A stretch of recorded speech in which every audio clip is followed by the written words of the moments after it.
Hey everybody, Who's Your Jedi here with another review for you. This time we're talking episodes 12 and 13 of Season 4 of Legend of Korra, called, respectively, Day of the Colossus and The Last Stand. Now this is, of course, the series finale of Korra, and it truly is sad to see such a great show go. But you can't say that this show did not go out on an enormous bang. There was lots of great action, some really awesome character stuff, and well, let's just kind of deal with the big thing that's really got everybody's attention, of course, is that apparently Korra and Asami are a thing now. And this is no joke. There's even the creators have confirmed this. In fact, got it called up right here.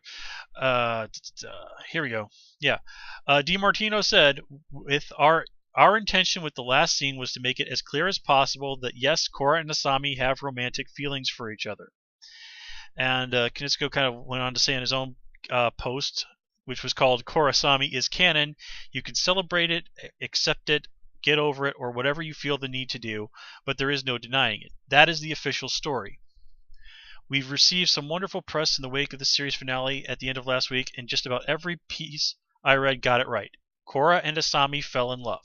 Were they friends? Yes, and they still are, but they also grew to have romantic feelings for each other.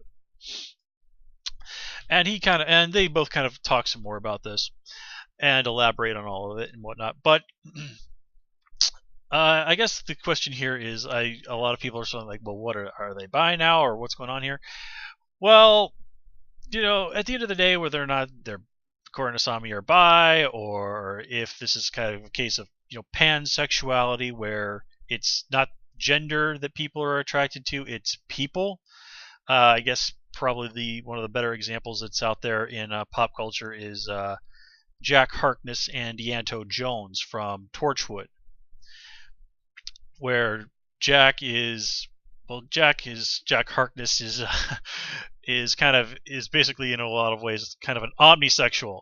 If it is possible to have sex with it, Jack Harkness has probably tried and most likely succeeded. Ianto Jones was a guy who, when he hooked up with a guy, his own brother-in-law even said to him, "Hey, are you gay now?" And Ianto said to him, "No, it's just Jack." And there's a lot more to that whole situation, and it's been a long time since I watched Torchwood, so you'll forgive me for not going into details. So at the end of the day, though, whether this is bisexuality or pansexuality or whatever, that's really just a label. I mean, as human beings, it's sort of natural for us to want to put a label on things. Labels make life simpler, easier to understand. But they're not always necessary. Sometimes a thing just is what it is. And in this situation, you can put whatever label on it you want. At the end, it is what it is. And I have no problem with that ending. I was honestly like, are they going where I'm thinking they're going? And they're like, oh wow, they're really, really going there. I mean, they never this isn't something that to me really needed to be spelled out with words. And let's face it, that was probably never going to happen. As amazing and progressive as that final scene was, this is still a show on Nickelodeon, so they're going to hedge their bets just a little bit. But that would really just be the executives talking rather than the show's creators, who, as we've seen, are quite happy to come out here and explicitly spell out that, yeah, these are two girls who apparently have fallen in love with each other, or at least have romantic feelings for each other.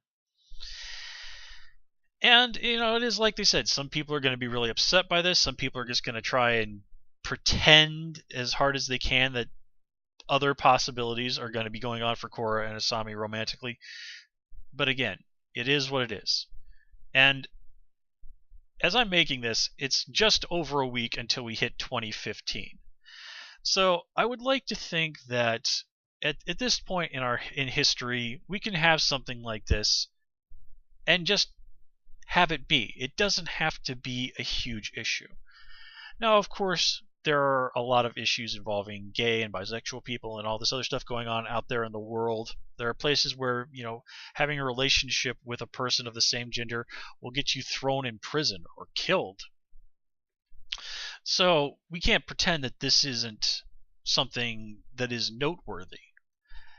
But I think I just personally would like to take it as a sign that more and more people are just sort of willing to say it is what it is and not make a big deal about it. And that's kind of how it is at social issues. If you look back at the things that people were debating about society 30 years ago, yes, a lot of things are still the same, universal problems that have always been with us. But a lot of things that people were getting upset about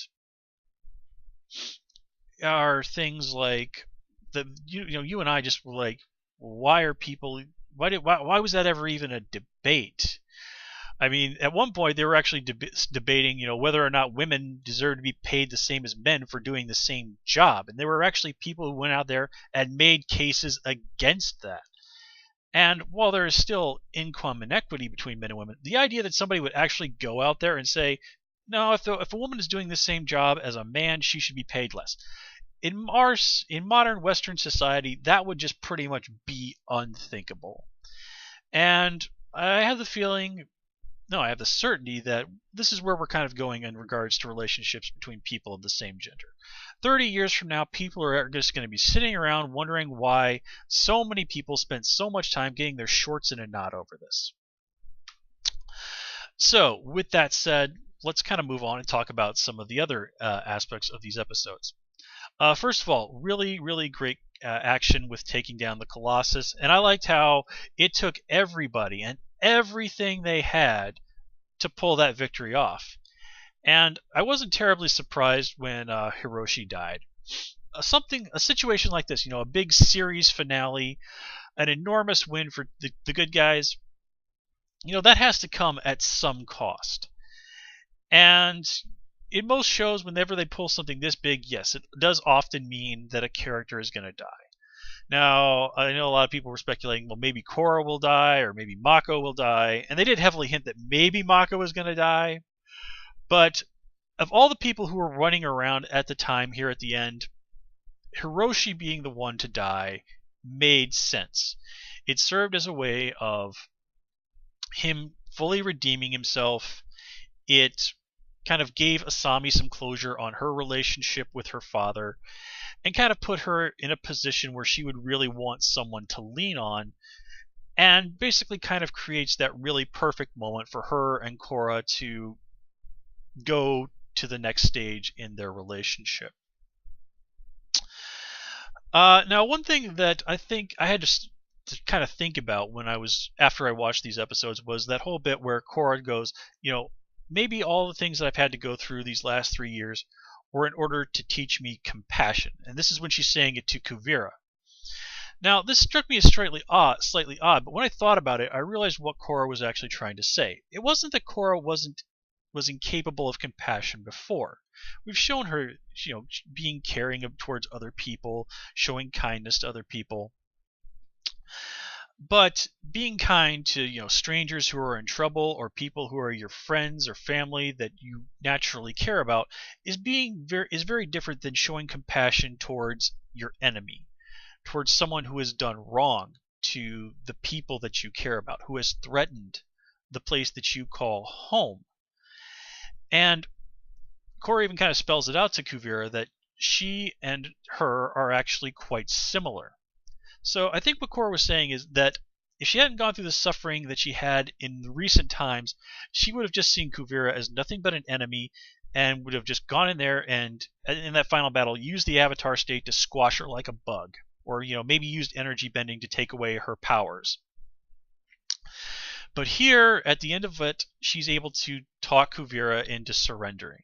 She is able to make Kuvira realize that you're in pain, but your pain is not unique. I understand you. I understand why you did these things. And it is that understanding is what is able to kind of finally get through to Kuvira just how far gone and how far off the reservation she really is. Now, I was a little disappointed that, other than a sort of a throwaway line that her parents never really gave a crap about her, we never did get to much detail about what was going on with Kuvira mentally. Why she had such a mad-on to do this. And I do have to say, I do think that was kind of one of the big weaknesses here. Zahir, for example, was a much better fleshed out character.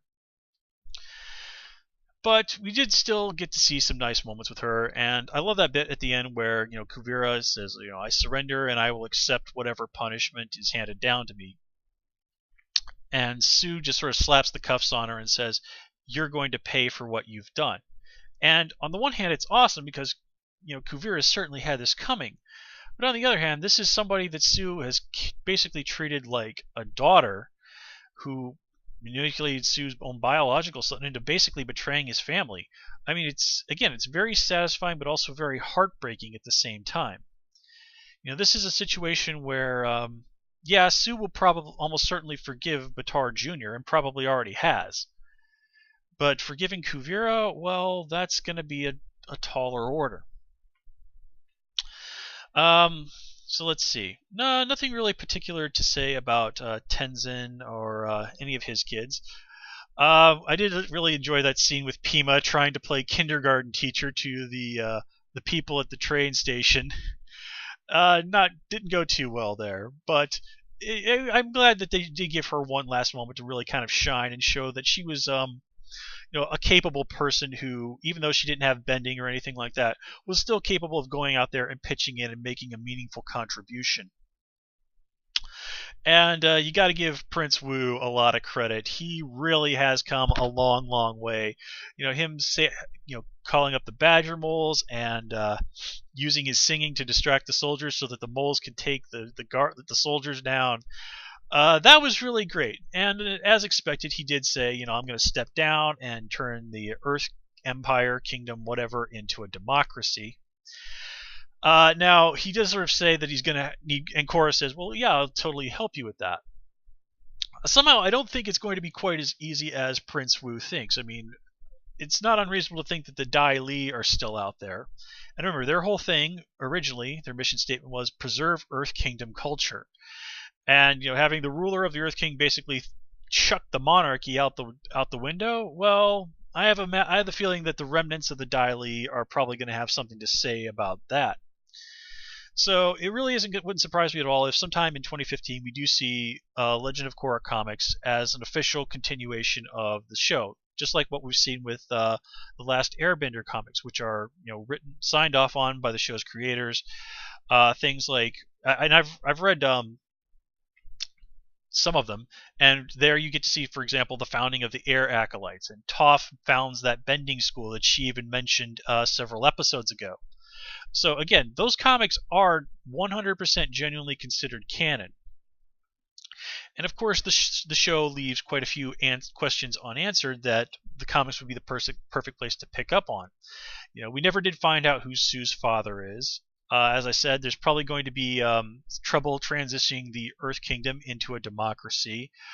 Mako is in for quite a surprise, probably depending on exactly how upfront Korra and Asami end up being with this new situation between them. And yeah, there's just a lot of things that we could see there in the comics. Hopefully one day Aang and his friends in their prime. That would be absolutely fantastic to see. In the comics, they could really just kind of go crazy with that.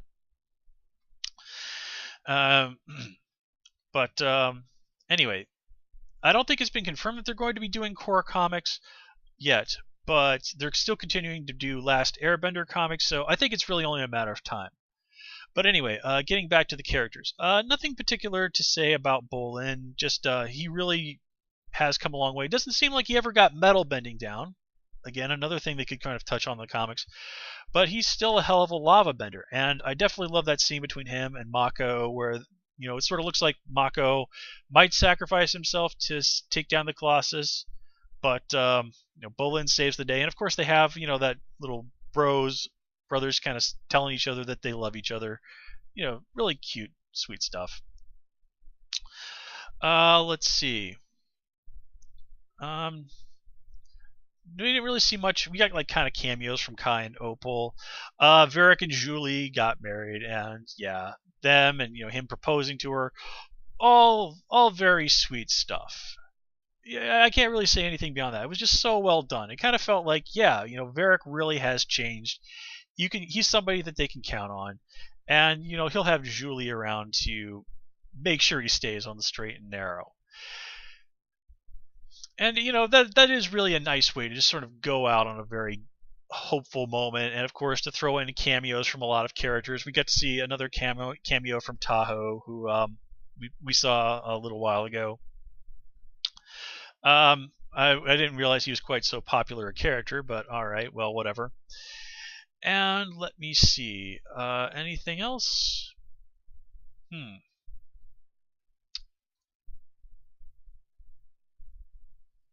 No, I think that kind of really covers everything that I had to say. It is sort of sad that Dante and Brian have basically sort of said that this is kind of more or less, aside from the comics, going to be the book getting closed on the Avatar universe. They've been doing Avatar stuff for literally the last 10 years. It's hard to blame them for wanting to go out and do, create new shows, do other things.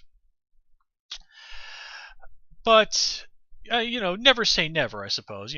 They could always change their mind, and 4 or 5 years down the road say, hey, let's do something else with the Avatar universe.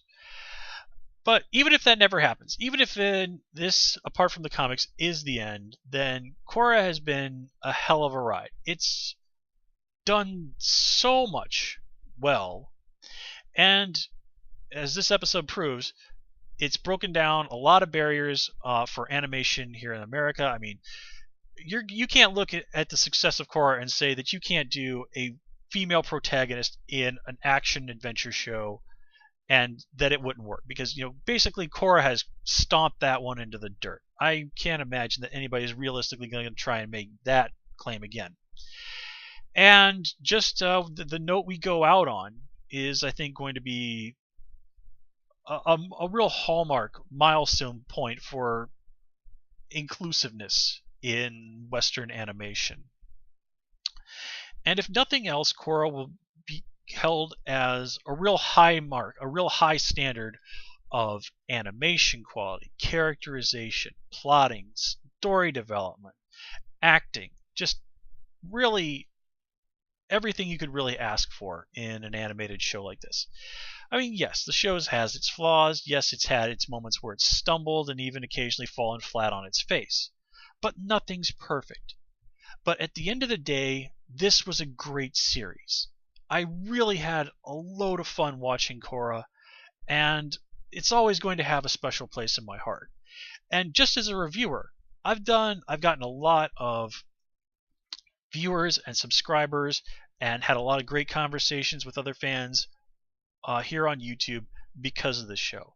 And just because it's helped my channel grow and helped me through practice become a better reviewer, I'm definitely sorry to see it go. But all good things come to an end. Of course, I have a nice long list of other shows that I'm going to be reviewing, and 2015 going to bring some new stuff to the block. Here, I guess it would be a really great time to officially announce that I will indeed be reviewing Agent Carter when it starts up on TV next month. I'll be making an official announcement on my Twitter feed as well. But guys, it's been a fun ride, and now it's time to call it for now. So until next time, guys, thank you for joining me. As always, please comment, rate, and subscribe. I hope you will tune into some of my other videos and my Twitter live feeds. You can find me on Twitter at Hoosier Jedi, by the way. So until next time, guys, take care and have a good one.